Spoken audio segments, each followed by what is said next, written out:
This position, and as with most things in life, the more time we spend doing a job, the better we get at it. I feel that is true in this place, and I hope the whip sat on the front bench will agree. My understanding of what it is to be a legislator has been a steep learning curve. However, I have looked at policy has changed over my time here. I have concluded for now that as an MP who is guided by his Christian faith, that I should apply to all policies 3 simple tests. They are, is it conservative, is it needed, and is it enforceable? I applied these tests to this bill. Is it conservative? On this first test, sadly I think not. I understand banning drugs, I understand banning drinking and driving, I understand banning smoking in pubs, but to ban a legal product from someone born in 2009, but not for someone born in 2008, seems a little too far overreaching for me.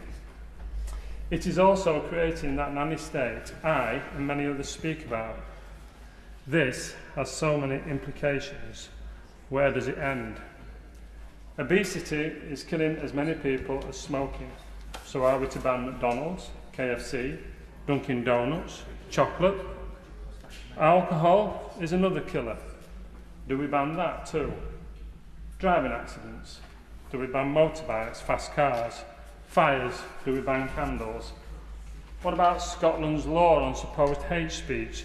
Someone's words offend, so we ban free speech. So on the first test, is it conservative? Sadly, I think not. Next test is it needed? I believe the Prime Minister's intentions are honourable. Smoking kills so many people, many years before their time, often a slow, painful death. I am campaigning hard for a new hospital in Doncaster, therefore I visit DRI infirmary fairly often. And one of the saddest sights is seeing patients stood outside the hospital, often in their dressing gowns, in all weathers, smoking. It's a bizarre sight. There to get better, yet sadly killing themselves at the same time. And I'm sure this is replicated across the country. Smoking is not a nice habit. It costs a fortune, it results in bad breath, clothes that stink, yellow teeth, yellow fingers. I know at one time many thought it was fashionable to smoke. I know we are all clear now it is not. So is this bill needed? Let us just say I can understand why many think it is. Thirdly, is it enforceable? Another difficulty with the bill. I often say here we are quick to make legislation.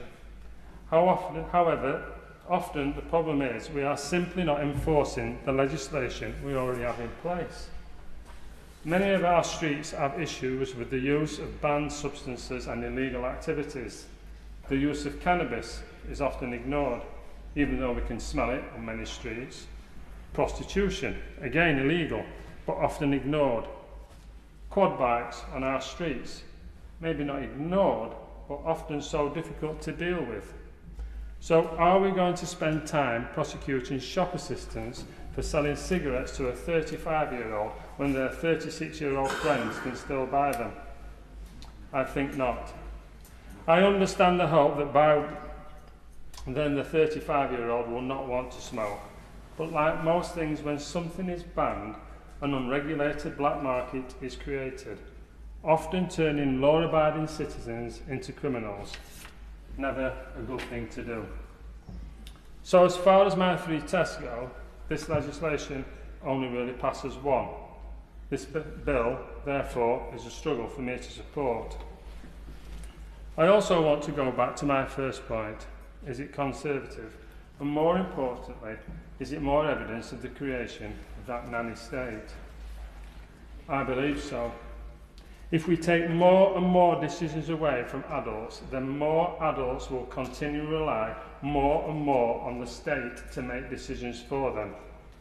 This is not a good thing, and sadly will only create more powerful governments and weaker individuals. This thought reminded me of a video I watched recently And I want to read what the gentleman said. His words, not mine. He said, "My grandfather walked 10 miles to work every day. My father walked 5. I'm driving a Cadillac. My son is in a Mercedes." He said, "My grandson will be in a Ferrari." But he said, "My great-grandson will be walking again."